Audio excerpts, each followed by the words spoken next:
সাকিব, আমরা একটু দক্ষিণাঞ্চলের ঈদযাত্রার খবর জানতে চাই, সেখানে কেমন পরিস্থিতি, সে সাথে টোল প্লাজায় কোনো যানজট তৈরি হয়েছে কিনা একটু জানাবেন।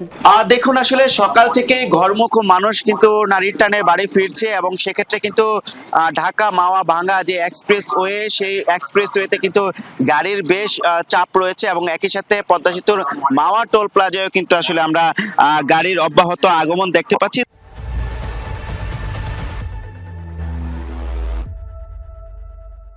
তবে এই মুহূর্তে স্বস্তির খবর সেটি হচ্ছে যে কোনো ধরনের যানজট কিংবা এখানে কোনো আসলে বিপত্তি নেই। অনেকটা স্বস্তি নিয়ে স্বাভাবিকভাবে নির্বিঘ্নে এই পথে দক্ষিণবঙ্গের 21 জেলার মানুষ কিন্তু আসলে বাড়ি ফিরতে পারছে এবং আমরা দেখতে পাচ্ছি যে গণপরিবহন, ব্যক্তিগত যানবাহন এবং একই সাথে মোটরসাইকেলে করে কিন্তু যে যার মতো করে আসলে পদ্মা পাড়ি দিচ্ছে পদ্মা সেতু হয়ে, এবং এরপরে কিন্তু আসলে তাদের যে গন্তব্যের উদ্দেশ্যে তারা আসলে ছুটে চলেছে। এবং এই মুহূর্তে আসলে পদ্মা সেতুতে 8টি টুল বুথ সবগুলোই সচল রয়েছে এবং একই সাথে মোটরসাইকেলের জন্য আলাদা করে কিন্তু 3টি ডেডিকেটেড বুথ চালু করা রয়েছে।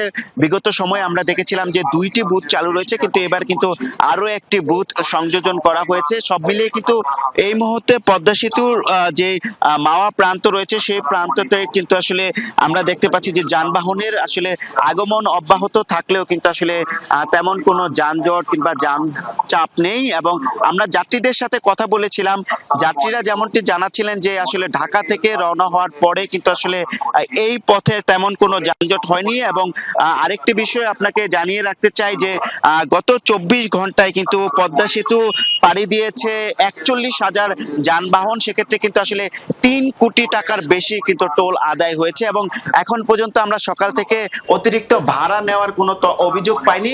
তবে আসলে এই চিত্র কতক্ষণ বহাল থাকে সেটি এখন দেখার বিষয়। একদম সাকিব, অনেক ধন্যবাদ আপনাকে।